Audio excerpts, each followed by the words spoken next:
Welcome, everyone. This is Mike Cosgrove with Pro Concepts. PCIA is the name of our organization, and you can reach us at 800-969-4041. Website is pciaonline.com. And I have the pleasure of being with Christy Kann today of Ecto HR. Welcome, Christy. Thanks, Mike. I appreciate being here. Thanks for being here.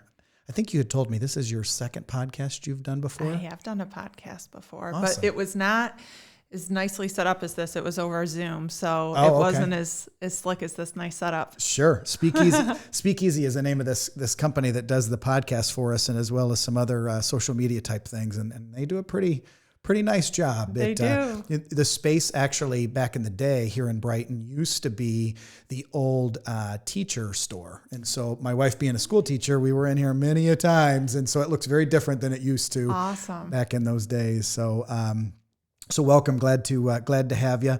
So one of the things I always ask our guest is, tell us a book that is kind of like your book that you would tell, say, a young person or someone even that's been in the industry a long time, whatever that business book type might be that you'd recommend they read. So my favorite book recommendation in that category right now is Atomic Habits by James Clair. Oh. I think actually I've recommended it maybe to a couple folks on your team even. Okay. I read it. I listened to the audio version early in the pandemic, and then I had to buy a hard copy because I liked it so much and wanted to reference it. But it talks about setting healthy habits through a method called habit stacking. Okay. So if you already have a habit you like or that you do every day, like every day I make coffee in the morning. Sure. Well, what's something else I want to do that I could stack on top of that existing habit to make it more easier for me to accomplish? Okay. So for instance, I've always wanted to do a devotional or some meditation in the morning or at night, and I've never been successful at it. Sure.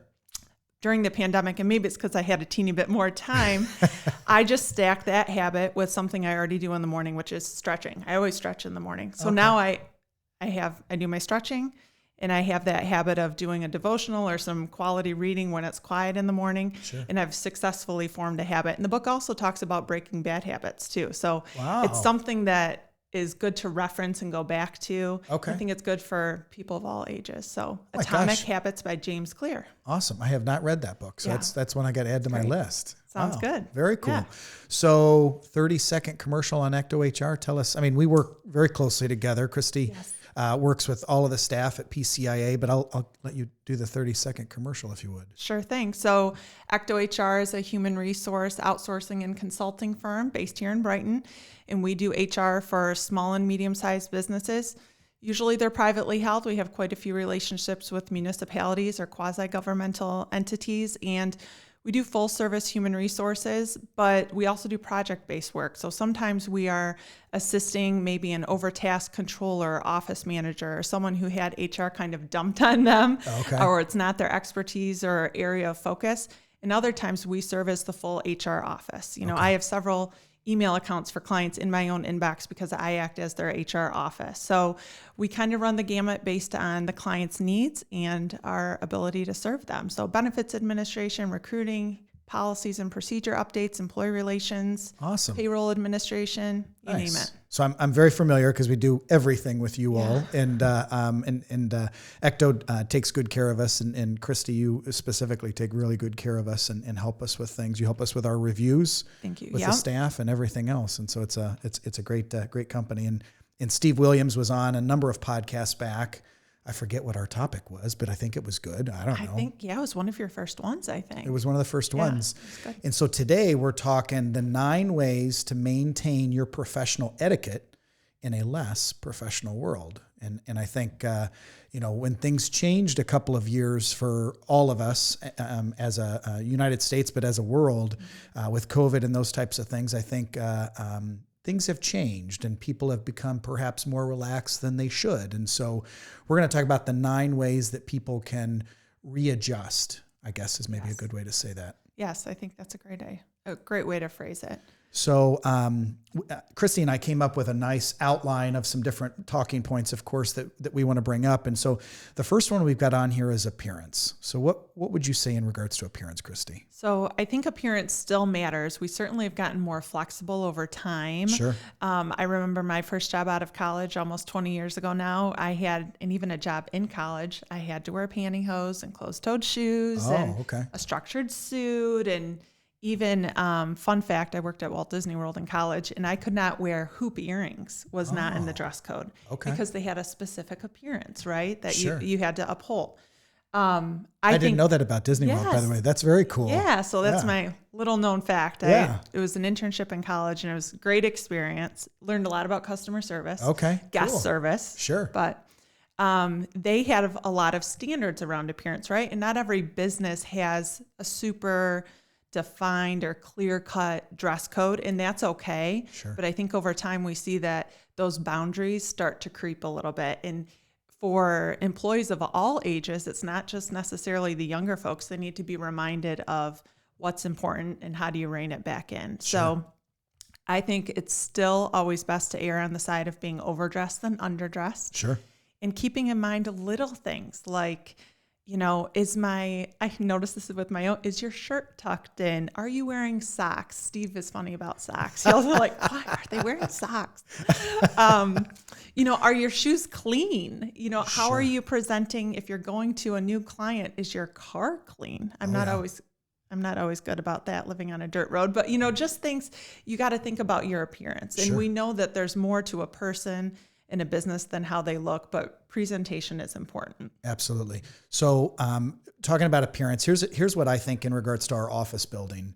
If I walk in the front door and I see one of the light bulbs is burned out, it just jumps, off the wall at me kind of a thing, because I feel that a client coming in, it would say to them, we're not taking very good care of our building. And if they're not taking very good care of their building, are they taking very good care of our insurance?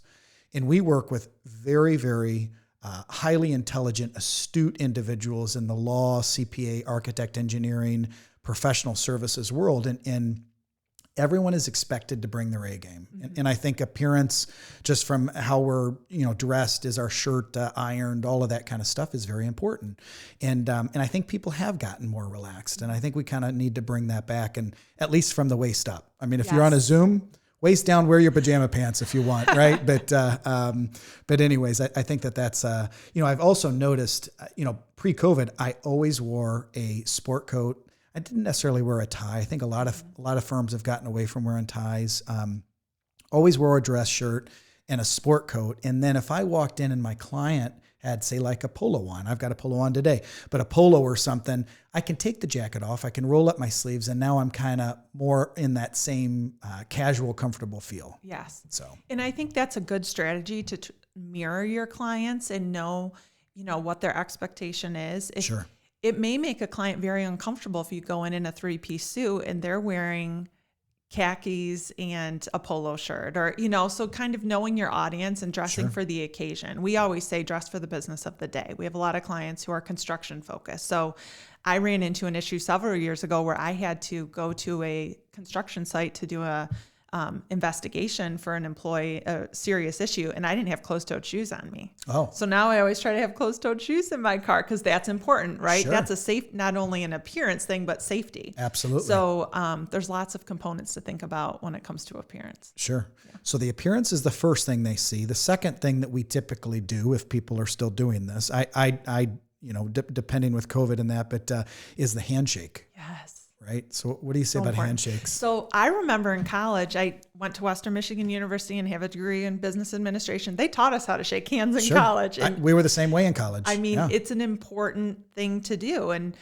I think it's still important. I know we don't do it as often in COVID times, but making eye contact when you shake hands, having a firm grip, having clean hands. I know sometimes, if someone hasn't fully dried their hand after the restroom, or they just put lotion on, or you got to think about those things too. Don't stress out about it. I think eye contact and a firm grip is what's most important. Sure. We had a young staff member, and this person is not with us any longer, but I remember shaking the person's hand one day, and it was just, he'd been with us for quite a while and this and that. And I looked at him and I said, have you washed your hands? Because it just didn't feel clean. You know, it's like, have clean hands and dry hands. I think that's kind of should be easy. You know, the other thing I notice sometimes with handshakes is people don't do a very firm grip. Mm-hmm. Now, I don't think you should be cracking their knuckles as you shake their hand, but it should be a nice, firm grip, right? Shouldn't be this loosey-goosey kind of thing. Right. So, and don't make assumptions about the person whose hand you're shaking. I think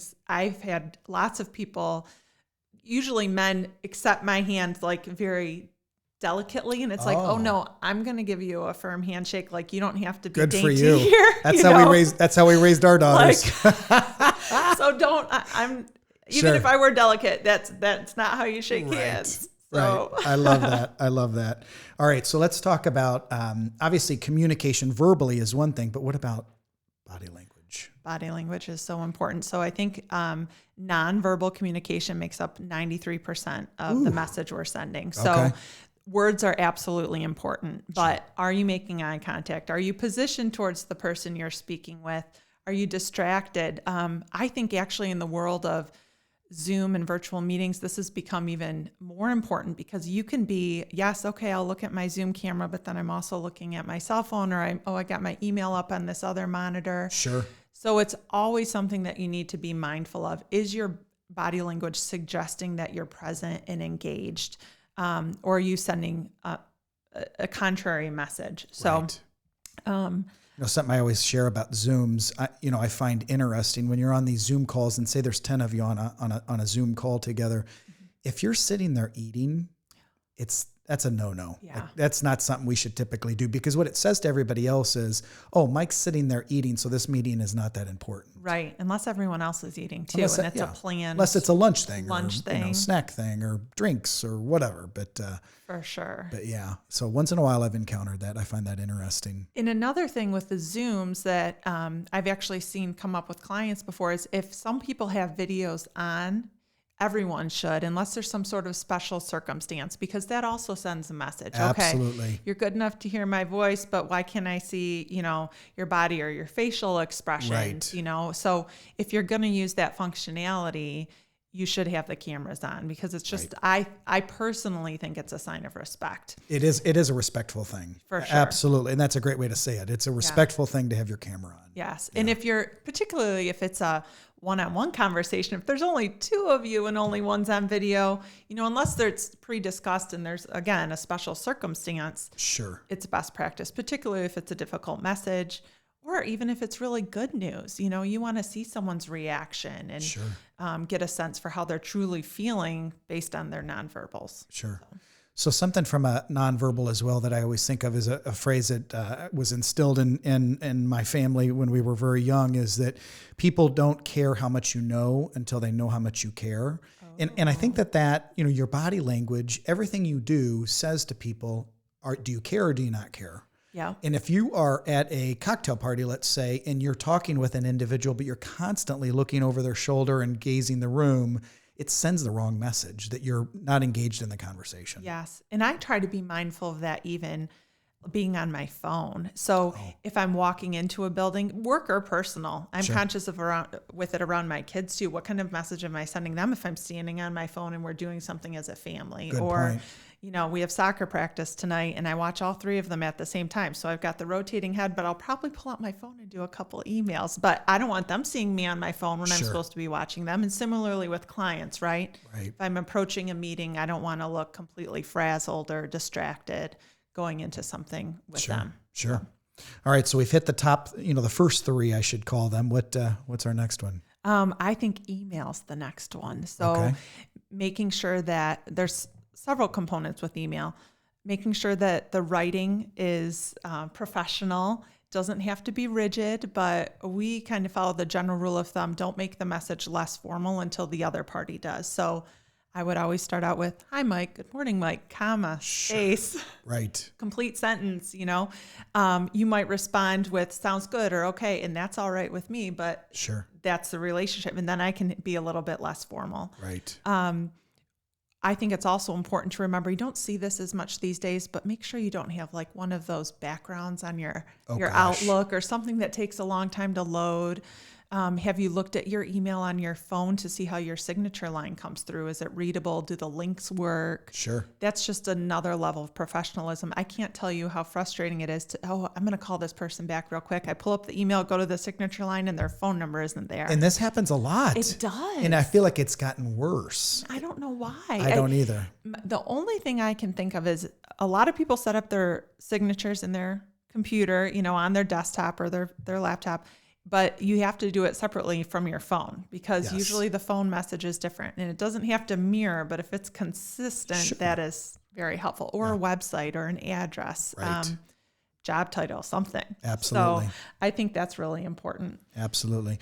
So, one of the other things I feel like with email is if it's a harder conversation, if it's a HR type conversation or it's a, hey, we need to do better in this space conversation, or you need to do better in this space conversation, I always feel like that is not an email. Email is kind of the follow-up documentation. Yes. Email is not typically a very good communication tool. It's a great documentation tool after you've had the verbal, either in person or over the phone or via Zoom, to follow up to then document the file kind of a thing. Yes, absolutely. It's always better to have those tough conversations verbally, and then sending an email and then asking for acknowledgement of receipt is a great way to memorialize the conversation. Sure. So another thing with email that I just thought of that we like to use is just appropriate subject lines. So use them not only to title the message, but sometimes we find in our office, very much so internally, that we can communicate very effectively by making sure we have a clear, concise subject line. So action required, dash. Sure. Do this. Or review requested. Okay. Or just FYI only. And then we use EOM, end of message, or NRN, no reply necessary. Oh, now these I've not heard of before. Oh yeah. Okay. So I can send it to you in an email later with the details. But let's say I send you a message. Subject line, FYI, Mike, I made that 9 a.m. appointment for you as requested. EOM, so you don't have to open the message. Okay. NRN, no reply necessary. I don't want to get an email back hearing you say thanks. I'll know that you're appreciative. Exactly. But that way you're not getting your inbox clogged up with a lot of little messages. So it's great to, have the camaraderie sometimes and back and forth. But as we all know, email can become very overwhelming control our lives sometimes. So it's nice to have some of those efficiencies. So I'll make sure I send you those tips. So I grew up in Catholic schools, and I will say in emails, email is it's a documentation tool, like I mentioned, but from a legal perspective, it is no different than something that you've written on your letterhead. It's no different than a blog. It's no different than something on your website. All of it can be used in our favor in the event of a claim situation, but it can also be used against us. But with that said, so growing up in Catholic schools, I would never respond with a yeah or a yep. And I tell you, I see that in emails a lot.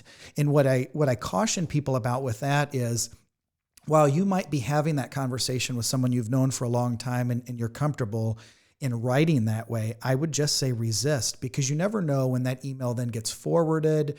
And again, it's the light bulb in your foyer that's burned out that sends the incorrect message, let's say. That's a great point. That is a great point. And I always think, from the HR perspective, we always say, how would a third party read this? Whether that's an attorney or a jury or just someone else independently looking at it, how is this going to be perceived? And is your writing accurately reflecting what's going on here? Sure.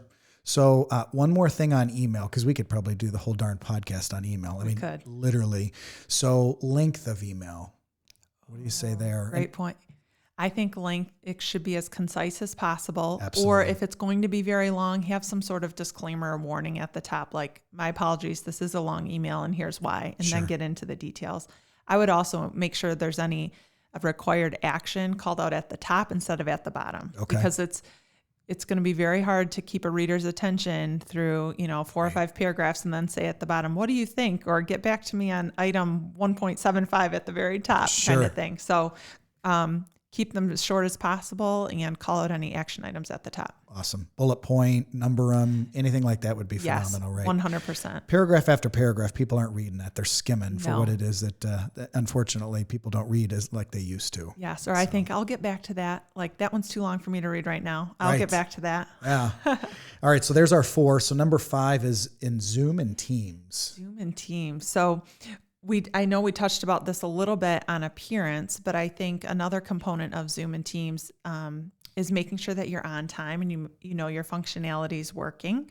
That's a good one. That's something I feel like I've learned. I always think, I have an extra 30 seconds. I'll do this first. I'm like, nope, I don't want someone to beat me to the meeting. Sure. It's always great to be follow the adage, right? If you're on time, you're late, kind of thing. Sure. So being the first one in and just making sure your sound works and that what's in your background is appropriate for the call at hand. Boy, did we learn that the hard way, didn't we? Oh, all of us, goodness. You know what I mean? Holy cow. I'd never done a Zoom call before COVID. Me neither. I mean, all of a sudden it's like, you got to make sure the back, what's behind you looks normal and you don't have stacks of crap everywhere. And, Exactly. Because again, like appearance, that's sending a message. Sure. So yeah.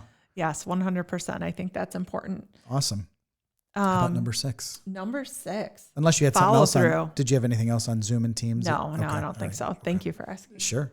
Follow through. So we all get very busy. I know you and I are both extremely busy. And so I think setting expectations, yes, you should always follow through, but setting expectations of when that follow through is going to happen if you know it can't be timely, or gauging what the expectation is of the requester.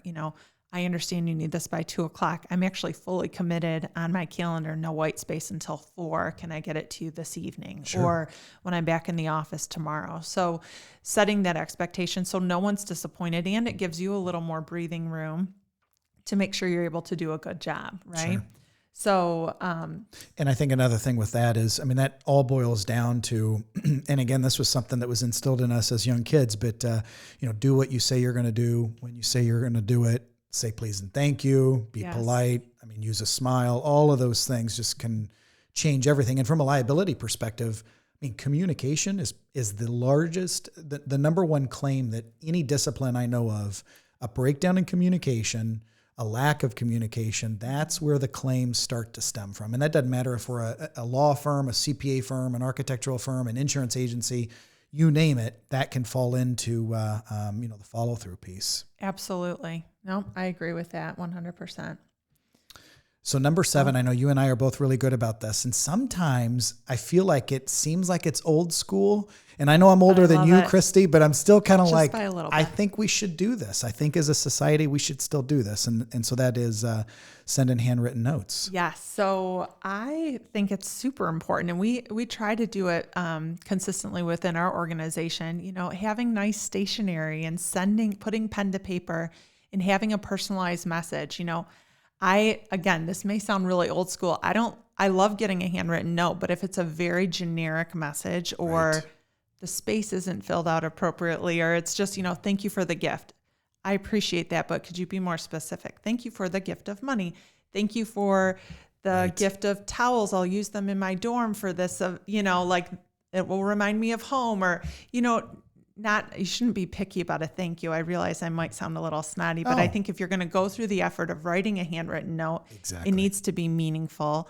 And people like getting mail. I don't care how old you are. People like getting a handwritten note. Absolutely. We moved a couple years ago, and the Postal Service has this thing now where you can get an email every day of what mail you're getting that day. So I know what's coming in my mailbox today, and I know I'm getting a card from my friend in Kansas City, and it's handwritten. And I'm like, ooh, I wonder what that is. Yeah. It's way more exciting than the bill that's in there Absolutely. too. So something to look forward to. Well, and I think handwritten notes are huge. And I will say, I have noticed with interviewing, when you're interviewing folks, people will send a text or an email, and it is not the same as a handwritten note. And I, for those of you out there that are interviewing, and this doesn't matter what age, I'm still saying you should be sending that handwritten note because the employers are noticing. I know I notice. Absolutely. So. And I think better late than never. It's always great to go back and, okay, I'm going to do a note today and send it out. But if it's a week later, that's okay, as long as it happens. Right.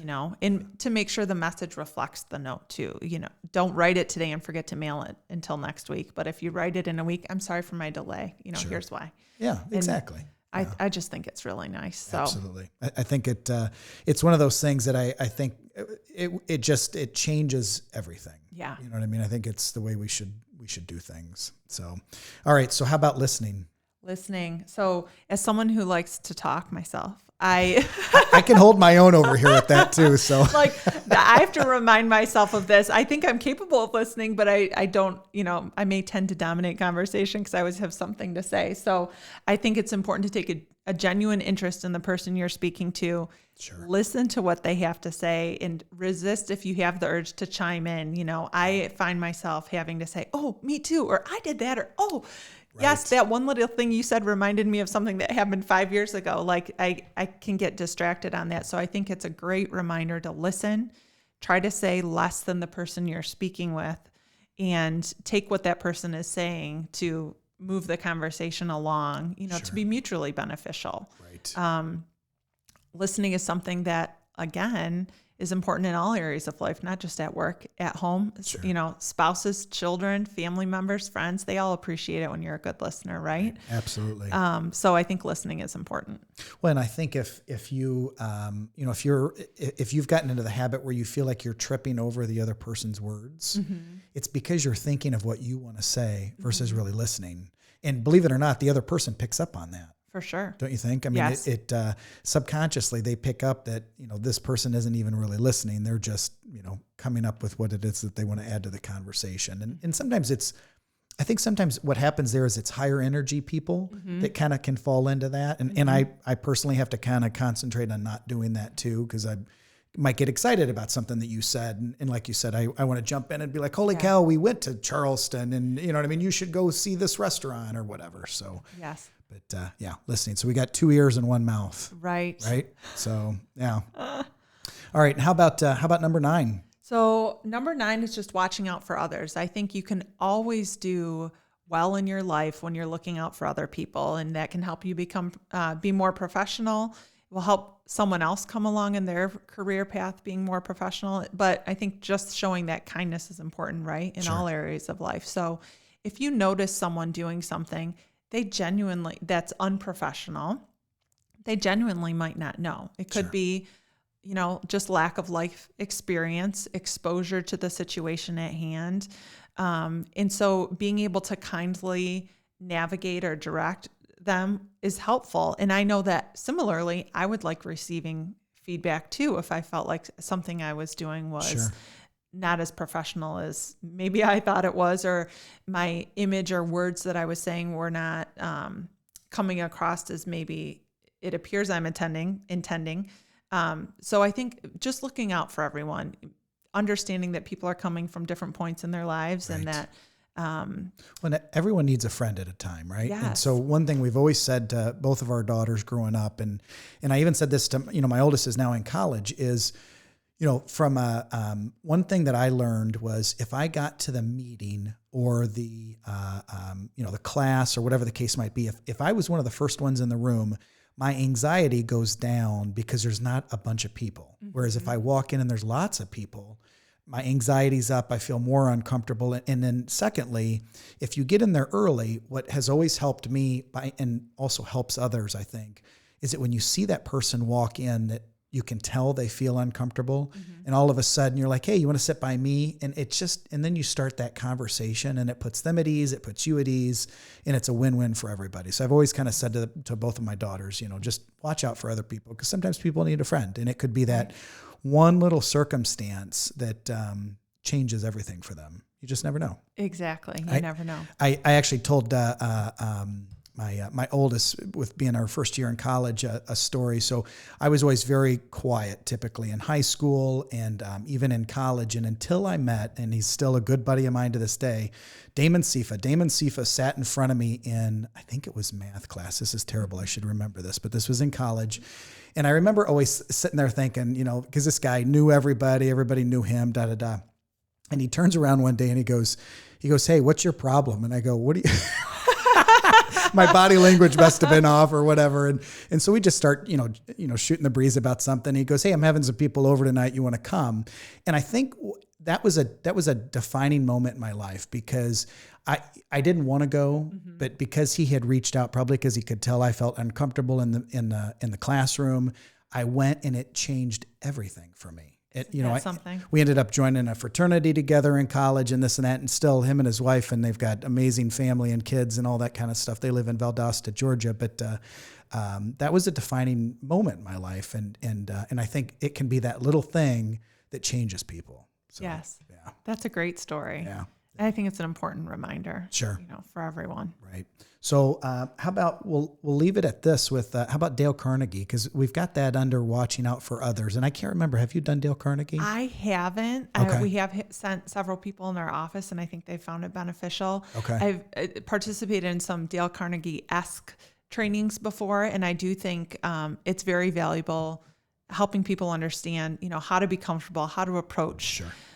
New situations and public speaking in particular. It's really about relationships. Yeah. I'm a huge component of Dale Carnegie, and I did it right out of college because I was still fairly quiet, and I just getting comfortable in your own skin, just even one-on-one conversations. And I've actually got Dale Carnegie is coming in to do a podcast as a guest with us as well. But Great. The way for folks that have anxiety or are more introverted or more quiet and that type of thing, it is like being let out of jail. Wow. And I literally am I just am a huge believer in Dale Carnegie. And so anyways, I think it fits nicely under watching out for others, because it's a way to help you do that. So Sure. yeah. That's great. Any last words or anything you'd like to share with the audience? I think we're at our time limit, and this has been amazing to go over, the 9 ways to maintain your professional etiquette in a less professional world. How could they reach out to EctoHR? And by the way, all of this, the links, the websites, the social media, that'll all be on the notes section of the podcast. But how would they reach out to you? Maybe phone number, email? Sure. So our website is ectohr.com, ECTOHR.com. It's being redone, so it should be revamped here shortly. Our best email to reach the whole team at once is just HR for human resource at ectohr.com. And our phone number is 810-534-0170. Awesome. Well, Christy, thank you for being with me. Thanks for having me. It was a pleasure. Awesome. Well, thanks for listening in to the audience here. And to reach out to PCIA, our 800 number is 800-969-4041. And our website is pciaonline.com. Thanks so much. See you next time.